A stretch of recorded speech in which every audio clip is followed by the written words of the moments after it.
ചേട്ടാ, കഴക്കൂട്ടത്തുള്ള ബെല്ലം ഗോഡൗൺ ഇതല്ലേ? ആ ബെല്ലത്തിന്റെ ഗോഡൗൺ തന്നെയാണ്. എവിടേക്കാ ലോഡ്? എനിക്ക് പെരിന്തൽമണ്ണയ്ക്കാണ് ചേട്ടാ. നിങ്ങക്ക് എവിടേക്കാ ലോഡ്? എനിക്ക് മണ്ണാർക്കാടാണ്. നിങ്ങക്ക് എന്താ വാടക? 12,000 രൂപ വാടകയുണ്ടെന്ന മുതലാളി പറഞ്ഞു. തിരുവനന്തപുരത്ത് നിന്ന് പെരിന്തൽമണ്ണയ്ക്ക് 12,000 രൂപ മര്യാദ വാടകയല്ലേ ചേട്ടാ? 12,000 രൂപ മര്യാദ വാടകയല്ലേ?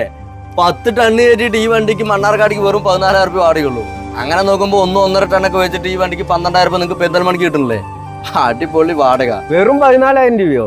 തിരുവനന്തപുരത്ത് നിന്ന് മണ്ണാർക്കാടിക്ക് ഇത്രയും ലോഡ് വെച്ചിട്ട് എങ്ങനെ ഏട്ടത് മുതലാവുന്നു? കാഴ്ചക്ക് വലിപ്പം ഉണ്ടെന്നുള്ളൂ. നിങ്ങളുടെ വണ്ടിന് അത്രയും കൂടെ വാടകയില്ല ചേട്ടാ.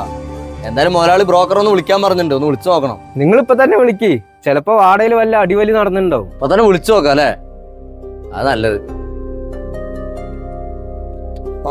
ആ ചേട്ടാ, ഞാനേ കഴക്കൂട്ടത്ത് നിന്ന് മറ്റേ മണ്ണാർക്കാട്ടിക്ക് വെള്ളത്തിന്റെ ലോഡ് കയറ്റാൻ പറ്റ വണ്ടിക്കാരനാണ് ചേട്ടാ. അത് വാടക വളരെ കുറവാണല്ലോ ചേട്ടാ. എന്തെങ്കിലും ഒന്ന് കൂട്ടി തന്നോടോ നിനക്ക്? നീ തിരുവനന്തപുരം വരുമ്പോ എന്റെ നിന്നാണ് ലോഡ് എടുത്തോണ്ടിരിക്കുന്നത്. അതുകൊണ്ടാണ് ഈ ലോഡ് നിനക്ക് തന്നത്. നിനക്ക് പറ്റില്ലെങ്കിൽ പറഞ്ഞോ, ഇവിടെ TN വണ്ടികൾ റെഡിയാണ്. വാടക കമ്മിയാക്കിയോടെ അവർക്ക് ഞാൻ കൊടുത്തോളാം. ശരി ചേട്ടാ, നിങ്ങള് വാടകയിൽ എന്തെങ്കിലും കൂട്ടിച്ചേർത്ത് തരാൻ പറ്റുകയാണെങ്കിൽ ഒന്ന് ചെയ്തു തരീ. ഒന്നും മുതലാവാത്തതുകൊണ്ടാണ് നമുക്കിത് പറയേണ്ടി വന്നത്. ശരി ശരി ശരി. ഞാൻ പറഞ്ഞില്ലേ, ഇത് ഞങ്ങളുടെ തലവിധിയാണ്. 1 ഉറുപ്പിക കൂടില്ല.